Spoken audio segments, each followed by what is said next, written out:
بسم اللہ الرحمن الرحیم الحمدللہ رب العالمین الصلاۃ والسلام علی حبیبہ محمد وآلہ وعترتہ وأہل بیتہ وازواجہ وصحبہ وبارک وسلم۔ ناظرین محترم، السلام علیکم ورحمۃ اللہ وبرکاتہ۔ آپ دیکھ رہے ہیں پروگرام رمضان اور قرآن۔ سورۃ المومنین کی آیت نمبر 6 تک کل ترجمہ اور تفسیر پڑھا۔ آج کچھ حصہ 6 نمبر آیت کا تفسیر کے ساتھ بیان کرتے ہوئے ہم 11 تک اس کا ترجمہ کر چکے ہیں، اور تفسیر کے لیے پھر میں قاری صاحب سے اس حوالے سے رجوع کروں گا۔ بسم اللہ قاری صاحب کے بلا پہلے اس پہ تھوڑی ڈسکس کر لیں، پھر باقی آیات کو بھی ساتھ ہی ملا کر ان کی تفسیر بھی اس میں بیان کر دیں۔ جی بسم اللہ الرحمن الرحیم۔ کل تک ہم نے شروع کی آیات سے لے کر اور کوشش کی ہے کہ الا علی ازواجہم او ما ملکت ایمانہم فانہم غیر ملومین تک ہم لوگ چلیں۔ ان کے 6 نمبر الا علی آیات ازواج جی الا علی ازواجہم او ما ملکت ایمانہم، ہم نے کل تھوڑی سی بات جو ہے وہ چھوڑ دی تھی۔ جی یہ ما ملکت ایمانہم کے اندر ہم نے عرض کیا تھا کہ پہلے زمانوں کے اندر کیونکہ جو بھی عورتیں آتی تھیں اور جو مال غنیمت اللہ تعالیٰ نے اس امت کے لیے حلال فرمایا ہے، جی وہ مال غنیمت مسلمانوں میں تقسیم ہو جاتا تھا اور وہ عورتیں ان کی لونڈیاں اور غلام بن کر آ جاتی تھیں۔ بلکہ بعض مفسرین نے یہ بھی لکھا ہے کہ جب وہ لونڈیاں آ جاتی تھیں تو لوگ عاریتاً لے کر ان سے تمتع کر لیتے تھے، ایسا بھی ہوتا تھا۔ لیکن کیونکہ اب اسلامی ریاست پوری دنیا کے اندر کہیں قائم نہیں ہے، نہ اس طریقے سے جنگ ہوتی ہے، نہ مال غنیمت آتا ہے، تو لہٰذا یہ معاملہ ختم ہو گیا۔ اچھا، یہ اللہ تعالیٰ نے قید کیوں فرمائی ہے؟ میرے پاک پیغمبر صلی اللہ علیہ وآلہ وسلم نے ارشاد فرمایا کہ نکاح کو سادہ کرو، اس میں بڑی حکمت ہے۔ یہ خاص کر کے آج کل کے ہمارے وہ والدین جو یہ سوچ کر بیٹھ جاتے ہیں کہ ابھی ہماری بچوں کی عمر کا وہ حصہ نہیں آیا اور ابھی ہماری ریٹائرمنٹ نہیں ہوئی، جب تک ریٹائرمنٹ نہیں ہوتی حج نہیں کرتے، جب تک بچے جو ہیں وہ اپنی ایجوں سے بھی آگے، عمروں سے بھی آگے نکل جاتے ہیں، اس وقت تک ان کے نکاح کا انتظام نہیں کرتے۔ میرے پاک پیغمبر کے اس فرمان میں کتنی برکت ہے بابا جی، آپ دیکھیے، آپ نے فرمایا کہ نکاح کو عام کرو۔ کیسے عام کرو؟ فرمایا اس کا خوب اعلان کرو، خوب اعلان کرو۔ کیوں اعلان کرو؟ فرمایا تاکہ لوگ یہ سمجھیں کہ نکاح کرنا آسان ہے اور زنا کرنا مشکل ہے۔ اب اس کا الٹ ہو گیا۔ اب پوری دنیا کے اندر کیا ہوتا ہے، اگر آپ زنا بالجبر کرتے ہیں یا گناہ بالجبر کرتے ہیں تو اس کے بارے میں تو آپ کا قانون حرکت میں آ جاتا ہے، لیکن اگر آپ بالرضا کرتے ہیں، رضامندی کے ساتھ کرتے ہیں تو نہیں آتا۔ جبکہ اللہ تعالیٰ کیا فرماتے ہیں، یہ نکاح کا کانسیپٹ کیوں اس کے اندر ڈالا گیا، اس پہ اصل میں بات اس لیے کرنا چاہ رہا ہوں کہ اس کے لیے آج بہت زیادہ اس موضوع کی ہماری خاص کر کے نوجوان نسل کے اندر بہت زیادہ ضرورت ہے اس بات کی۔ جی بالکل اس لیے کہ اللہ تعالیٰ اس آیت کے ذریعے سے ہمیں یہ سمجھانا چاہتے ہیں، بتانا چاہتے ہیں کہ جس کو بھی تم لیں، دیکھیں عورت کو، کیا بات یاد آ گئی آپ کا چہرہ دیکھ کے پھر مجھے؟ جی بسم اللہ۔ عورت کو اللہ تعالیٰ نے کیا خوبصورت مقام دیا، کسی مذہب نے نہیں دیا جو اسلام نے دیا ہے۔ ٹھیک۔ اور میں اس کے بارے میں یہ کہا کرتا ہوں کہ عورت اپنی عزت کے بارے میں اتنا ہی سوچ لے کہ اللہ نے اور اس کے رسول نے اس کو اتنی عزت دی ہے۔ جب نبی علیہ الصلوۃ والسلام کے ظاہری ظہور سے پہلے عورتوں کے ساتھ کیا سلوک ہوتا تھا، زندہ درگور کر دیا جاتا تھا، جس کے ہاں بچی پیدا ہوتی تھی لوگ منہ چھپاتے پھرتے تھے۔ میرے پاک پیغمبر صلی اللہ علیہ وسلم جب اس دنیا میں تشریف لائے تو عورت کو عزت مل گئی، اور عزت بھی کس درجے کی ملی بابا جی؟ عزت بھی اس درجے کی ملی کہ اللہ نے پوری سورت کا نام ہی سورۃ النساء قرآن میں رکھ دیا۔ کیا کہنے، سبحان اللہ سبحان اللہ سبحان اللہ۔ سورۃ النساء، اس سے بڑی کیا عورت کی عزت کا مقام ہوگا کہ اللہ تعالیٰ نے اس کی عزت کی خاطر پوری ایک سورت کا نزول فرما دیا۔ اگر آج بھی عورت یہ کہتی ہے کہ مجھے حق نہیں ملتا، حقوق نہیں ملتے، اور میں باہر نکل کر جو ہے وہ یہ مظاہرے جا کر کروں اور کہوں کہ مجھے حق نہیں ملتا، نہیں، میرا اللہ اور میرا رسول فرماتا ہے کہ نہیں، قرآن نے جو تمہیں عزت دی ہے، تم گھر کی بادشاہ ہو، تم گھر میں نماز پڑھو گی، مردوں والی نماز کا تمہیں اجر جو ہے اللہ تعالیٰ گھر کے اندر عطا فرمائیں گے۔ مرد جو کام باہر کرتے ہیں اور اتنی تگ و دو کرتے ہیں، اگر تم گھر کے اندر آٹا گوندو گی اللہ تمہیں اجر دے گا، بچوں کی دیکھ بھال کرو گی تمہیں اللہ اجر دے گا، تم خامن کا بچوں کا خیال کرو گی تمہیں اللہ اجر دے گا۔ تو اللہ اور اس کا پیغمبر چاہتا کیا ہے؟ وہ یہ چاہتے ہیں، اسلام یہ چاہتا ہے کہ عورت کبھی بھی ٹیشو پیپر کی طرح استعمال ہو کر ڈسٹ بن میں پھینک نہ دی جائے۔ کیا کہنے، اس لیے فرمایا تو عورت کو تو یہ مقام مل رہا ہے کہ وہ ٹیشو پیپر نہیں اس کو بننا دے رہا ہے، لیکن اگر وہ خود سے بننا چاہتی ہے یا معاشرے سے باہر نکل کر کچھ کرنا چاہتی ہے تو پھر ٹھیک ہے، ایک ظاہری اختیار اس کے پاس ہے، لیکن اسلام نے عورت کو بہت زیادہ عزت دی، اس لیے فرمایا کہ دنیا کے اندر شہوانی جذبات کے فراوا کے لیے خدائی قوانین کی پرواہ نہیں کی جاتی، بلکہ مغرب کے تمدن دنیا میں تو خود ساختہ قوانین کے ذریعے خدائی احکام کے الٹ کیا جاتا ہے، جی خدائی درست. احکامات کے الٹ کیا جاتا ہے۔ تو برطانوی قانون ہو یا یورپین قانون ہو، اس کے کئی دوسرے ممالک میں بالغ مرد و زن باہمی رضامندی سے بدکاری کر سکتے ہیں، لیکن اسلام کیا کہتا ہے؟ الزانیۃ والزانی فجلدوا کل واحد منہما مئۃ جلدہ، جس نے زنا کیا چاہے وہ مرد ہو چاہے وہ عورت ہو، اگر وہ غیر شادی شدہ ہے تو اس کو 100 کوڑے لگائے جائیں گے۔ یہ 100 کوڑے ایک تذلیل ہے، بیسیکلی بنیادی طور پر یہ ایک تذلیل ہے، اور اگر وہ شادی شدہ ہیں تو ان کو پتھر مار کر سنسار کر دیا جائے گا۔ یہ اسلام کی سزا ہے جو قرآن پاک میں لکھی ہے۔ اور سورہ بنی اسرائیل میں اللہ تعالیٰ فرماتے ہیں وَلَا تَقْرَبُوا الزِّنَا إِنَّهُ كَانَ فَاحِشَةً وَسَاءَ سَبِيلًا، کہ زنا کے قریب مت جانا، اس لیے کہ وہ بہت زیادہ برا عمل ہے۔ اب دنیا میں اگر کوئی یہ چاہتا ہے کہ میں ٹیشو پیپر کی طرح استعمال نہ ہوں تو اس کو رجوع الی القرآن کرنا چاہیے، رجوع الی الحدیث اور رجوع الی الرسول کرنا چاہیے، اور اگر وہ اپنی منمانی کرنا چاہتا ہے تو اپنی زندگی کے اندر اس کے پاس ایک ظاہری اختیار ہے، پھر اس کا اور اس کے اللہ کا معاملہ ہے۔ تو دنیا کے اندر بہت سے معاملات ہیں۔ آگے کیا فرمایا؟ فَمَنِ ابْتَغَىٰ وَرَاءَ ذَٰلِكَ فَأُولَٰئِكَ هُمُ الْعَادُونَ، جو اپنی بیویوں اور لونڈیوں اور ان چیزوں کے علاوہ کسی طرف اور راستہ اختیار کرتا ہے تو اللہ تعالیٰ اس کے بارے میں سٹیٹمنٹ دے رہے ہیں فَمَنِ ابْتَغَىٰ وَرَاءَ ذَٰلِكَ فَأُولَٰئِكَ هُمُ الْعَادُونَ، پھر یہ وہی لوگ ہیں جو تعدی کرنے والے ہیں۔ میری ایک ریڈ لائن ہے نا بابا جی، ایک ریڈ لائن ہوتی ہے، ایک حدود ہوتی ہے، ایک بارڈر لائن ہوتی ہے، اگر آپ اس کو کراس کریں گے تو کیا ہوگا؟ جس کی بارڈر لائن آپ کراس کریں گے لوگ آپ کو شوٹ کر دیں گے، فائر کر دیں گے آپ۔ جی بالکل ایسے اللہ ہوتا ہے۔ تعالیٰ بھی یہ فرماتے ہیں تلک حدود اللہ، یہ اللہ کی حدود ہیں۔ اب دیکھیں کیا المیہ ہے، جب میں بھی کہیں باہر جاتا ہوں تو لوگ ہم سے بڑے سوالات کرتے ہیں۔ کچھ عرصہ پہلے مجھ سے ایک یہودی نے ایک انٹرفیتھ کے پروگرام میں مجھ سے سوال کیا تھا شراب سے متعلق، کیونکہ یہی 2-3 چیزیں ہیں۔ میں نے اس کو جواب دیا تو مجھے کہتا ہے یار یہ جواب تو آج تک مجھے کتابوں میں نہیں ملا۔ میں نے کہا بھئی آپ کو نہیں ملا، یہ اللہ تعالیٰ نے ہی ہمارے ذہن میں ڈالا ہے، اللہ کرے آپ کو سمجھ میں آ جائے، یہ میرا کوئی کمال نہیں ہے، قرآن کا کمال ہے۔ اس نے کہا شراب حلال نہیں ہے۔ میں نے کہا بھئی آپ بتائیں آپ کے مذہب میں حلال تھی؟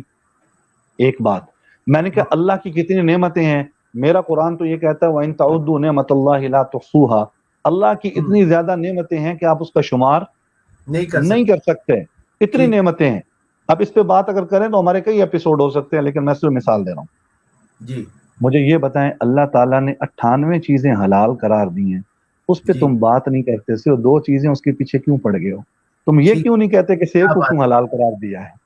تم یہ کیوں کہتے ہو کہ انگور کھانا حلال ہے پینا حرام ہے؟ تو اللہ جب کہہ رہا ہے تو مان جاؤ۔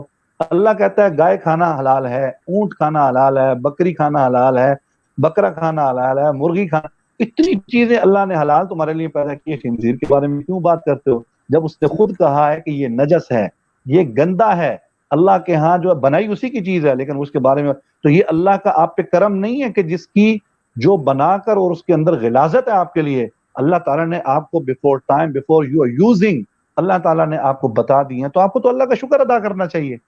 بالکل بجائے تو اللہ نے کہا کہ 1 2 3 4 شادیاں کر لو، حلال کر لو، لیکن حرام نہ کرنا۔ اب حرام کے بارے میں اتنی بحث کسی سے کرنا اور سوالات کرنا یہ میرے اللہ کو پسند نہیں ہے۔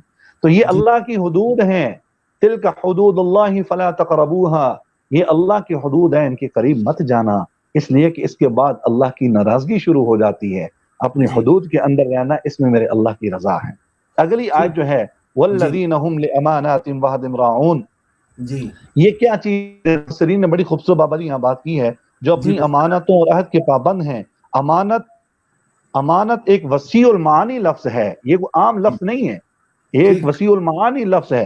اچھا اس کی ضد کیا ہے؟ خیانت ہے، ٹھیک ہے، بلکہ بزرگوں نے یہ لکھا ہے غسل اور وضو جو ہے اور نماز جو ہے یہ بھی امانت ہے۔ کیسی بڑی بات ہے، کیا بات، غسل وضو اور نماز یہ بھی امانت میں داخل ہے۔ ان کی پابندی کرنا گویا ہر انسان کے اوپر یہ اس کے امانت کا حق ادا کرنا اس پر لازم ہے، اگر وہ یہ نہیں کرے گا۔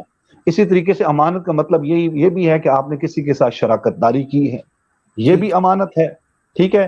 کسی مجلس میں کوئی آدمی نے کوئی بات کی ہے، وہ بھی آپ کے پاس امانت ہے. جی ٹھیک. ٹھیک ہے. آپ سے کسی نے صلاح مشورہ لیا، آپ نے مجھ سے کہا کہ یہ دیکھیں یہ میرا ایک مسئلہ ہے، میں آپ سے ڈسکس کرنا چاہتا ہوں، میرے بھائی ہیں، کسی سے کہنا مت. وہ بات بھی میرے پاس آپ کی امانت ہے. کیا بات ٹھیک ہے. آپ کیا نے اگر کوئی عہد و پیمان کیا ہے کسی کے ساتھ تو وہ بھی امانت ہے. ٹھیک. اچھا، اسی طریقے سے اگر آپ سے میں نے کوئی وعدہ کر لیا ہے اور میں نے اس وعدے کو پورا نہیں کیا تو فرمایا وہ بھی امانت ہے. وہ بھی امانت ہے آپ کے پاس. اور اگر کیا آپ نے بات کسی کے ساتھ عہد کر لیا ہے، قول و قرار آپ نے کر لیا ہے، تو یہ بھی آپ کے پاس کیا ہے، پورا کرنا اس کے اوپر لازم ہے. اگر اس امانت میں اگر آپ نے جتنی باتیں پیچھے بیان کی ہیں اس میں کچھ کیا تو یہ خیانت ہوگی. اور یہ کیا اماناتہم وعہدہم راؤن، میرے پیغمبر صلی اللہ علیہ وسلم کی حدیث بھی ذہن میں آئی. آپ نے فرمایا لا ایمان لمن لا عہد له، بالکل اس ایسے آدمی کے لیے ایمان ہی نہیں ہے جو اپنے وعدے کو پورا نہ کرے. اچھا، یہ جتنی ساری چیزیں ہم نے اپنا بیان کی ہیں قرآن کے ذریعے سے، یہ ساری باتیں ہمیں اور آپ کو کیا بتاتی ہیں؟ ہمیں اور آپ کو یہ بتاتی ہیں کہ یہ اگر چیزیں آپ میں نہیں ہیں تو پھر اپنے ایمان کی خیر بناؤ. اس کا مطلب یہ ہم اپنے ایمان کے اوپر پورے نہیں ہیں. یہ وہی آیت ہے جس کا ذکر سورۃ الحجرات میں تھا.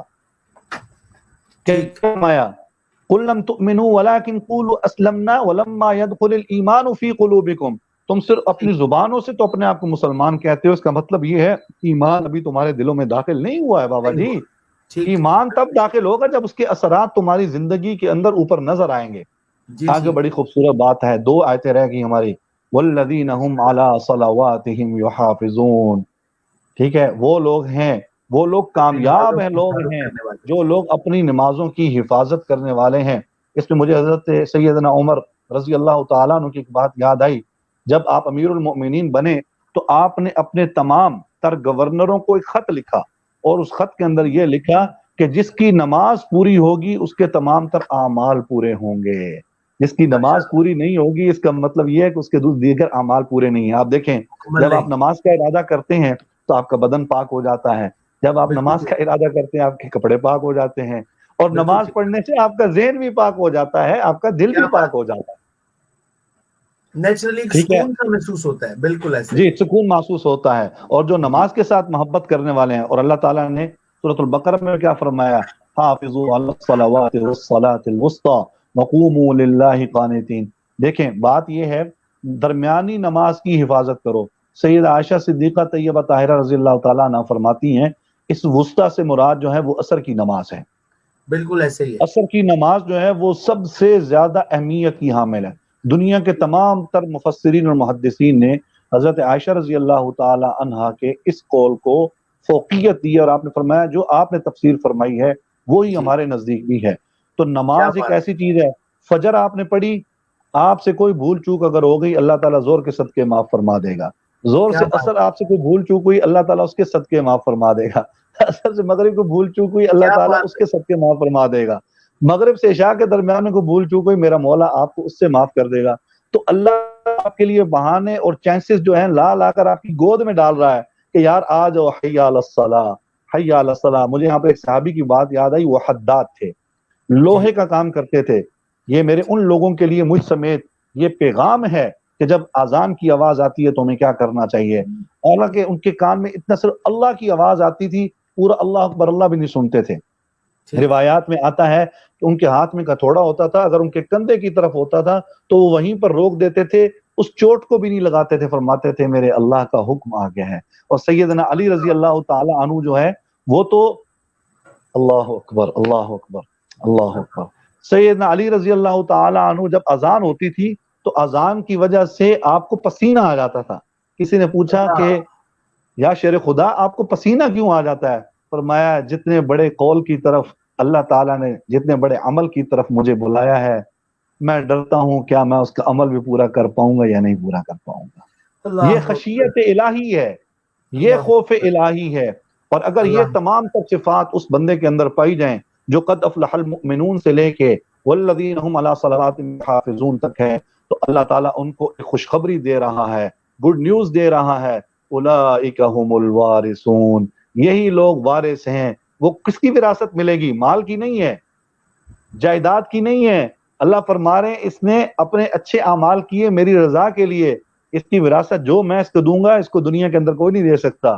الذین یرثون الفردوس ہم فیہا خالدون, وہ کیا ہے, وہ جنت الفردوس اس کا بدلہ ہے. جو یہ سارے کام کر کے صفات کا حامل ہوگا اس کا بدلہ کیا ہے, جنت الفردوس ہے. تو مفسرین نے لکھا ہے یہ جنت الفردوس کیا ہے. بہت جنت کی بہت ساری قسمیں ہیں قرآن میں. جنات العدن بھی ہے, جنات النعیم بھی ہے, جنات الفردوس بھی ہے. آپ نے فرمایا یہ جنات الفردوس کیا ہے. میرے پاک پیغمبر نے آپ کو اور مجھے کیا فرمایا صلی اللہ علیہ وسلم نے کہ اللہ سے جب بھی طلب کرو مدنی بھائی آپ اللہ سے جنت الفردوس طلب کرو. کیوں؟ فرمایا جنت الفردوس وہ جگہ ہے جو سب سے اعلیٰ مقام ہے. اس جنت الفردوس سے اوپر عرش معلیٰ ہے. کیا بات ہے, کیا اور اس جنت الفردوس سے ساری نہریں جو ہیں وہ پھوٹتی ہیں اور دوسری جنات کو جو ہے وہ سیراب کرتی ہیں.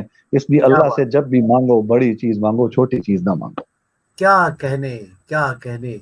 ناظرین محترم, یقیناً آپ نے بڑی تسلی سے, بڑی محبت سے اور بڑی عقیدت سے, عقیدت میں اس لیے کہتا ہوں کہ یہ جتنی باتیں ہیں یوں تو تفاسیر ہم ہزاروں سنتے اور دیکھتے رہتے ہیں, لیکن نسبت والا جب کوئی تفسیر بیان کرتا ہے تو وہ رب کی رحمت کو, رب کی محبت کو, آقا علیہ الصلوۃ والسلام کی چاہت کو, سب کو ملا کر عقیدے کے ساتھ اور عقیدت کے ساتھ ہم سب کو سکھانے اور سمجھانے کے لیے یہ ساری باتیں بتاتا ہے. میں شکریہ ادا کرتا ہوں قاری خالد محمد عثمان علوی صاحب کا, جنہوں نے اتنی خوبصورت طریقے سے آج ان 6 سے لے کر 11 تک آیت تک کا تفسیر ترجمہ کل پیش کر دیا گیا تھا اور آج تفسیر کا باقیہ حصہ پیش کیا گیا. اللہ پاک ہمارے کہنے میں, بولنے میں, دکھانے میں, پیش کرنے میں کوئی ریاکاری, کوئی دکھاوا, کوئی بے ادبی ہوئی ہو, ہم اس سے رب کے حضور توبہ کرتے ہیں. اللہ کریم آپ سب کا حامی و ناصر ہو. والسلام ورحمۃ اللہ وبرکاتہ. یا رسول